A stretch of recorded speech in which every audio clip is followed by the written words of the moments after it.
The Catholic priesthood is one of the most controversial aspects of our ancient faith.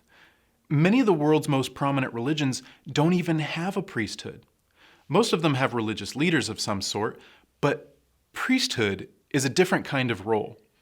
Priests are religious leaders, but they're really much more than that.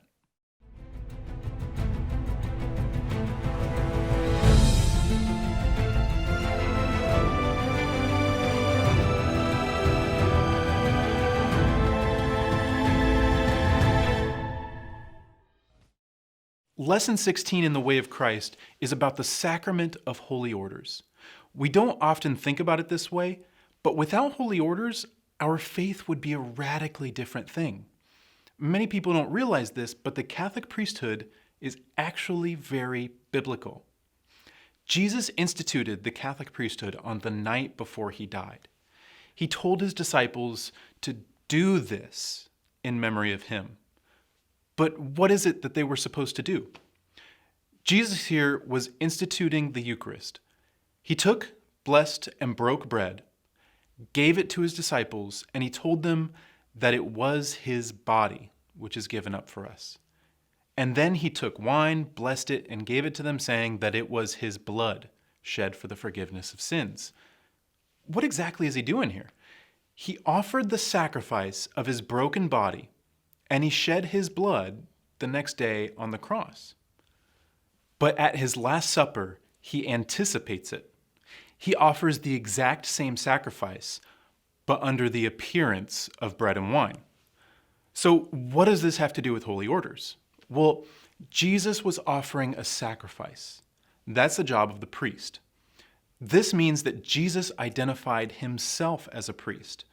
And there's plenty of other places in the New Testament where Jesus is portrayed as a priest, most explicitly in the letter to the Hebrews. This is highly significant because Jesus then tells his disciples to do this. He tells them to offer this sacrifice in memory of him. Again, offering sacrifice is the job of the priests. And Jesus here is telling them to offer the sacrifice of his body and blood under the appearance of bread and wine.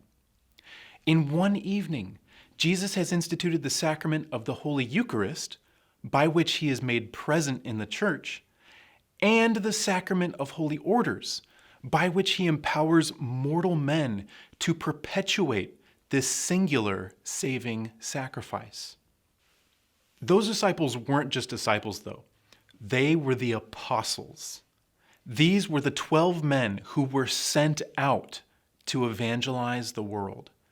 As the number of Christians grew and the apostles died, Christianity had to live on. So, those men ordained other men who could offer the sacraments to the faithful. They passed on this sacrificial priesthood which they had received from Christ to other men who could ensure that the gospel was preached and the people were fed. Then those men passed it on to others, and so on until the present day. The Sacrament of Holy Orders is what allows you, me, and the rest of the faithful to receive our Lord in his most precious body and blood. This succession of men ordained by other men, who were ordained by others, who in turn were ordained by others, going all the way back to the apostles, is called apostolic succession. We even find examples of apostolic succession as early as the New Testament itself. In the very first chapter of Acts of the Apostles find someone to replace Judas Iscariot. They even quote the Old Testament saying, "His office let another take." In St. Paul's second letter to St. Timothy, Paul tells Timothy, "What you have heard from me, entrust to faithful men who will be able to teach others also." There we already have 3 generations of succession. Paul has passed on the faith to Timothy, who's supposed to then entrust the faith to other faithful men whose job it will be to teach others. These men who succeed the apostles are what we call bishops. The Bishop of Rome, or the Pope, is the direct successor of St. Peter himself. The bishops, in turn, ordain priests to assist them in their ministry. The priests offer the sacrifice of the Mass, they absolve the people of God in confession, and provide other assistance to the people of God. Bishops also ordain men as deacons. In the Bible, the deacons would assist with the temporal affairs of the church. They would distribute food to the poor and help widows and orphans, etc. The Sacrament of Holy Orders is important precisely because of what it enables mere men to do.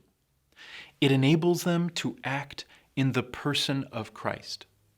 The priesthood which Jesus established is essential to Christianity because Jesus himself is given to us by the priests, and we are reconciled to Christ by the priests. Hello, I'm Bishop Joseph Strickland. Thank you so much for viewing this episode of The Way of Christ.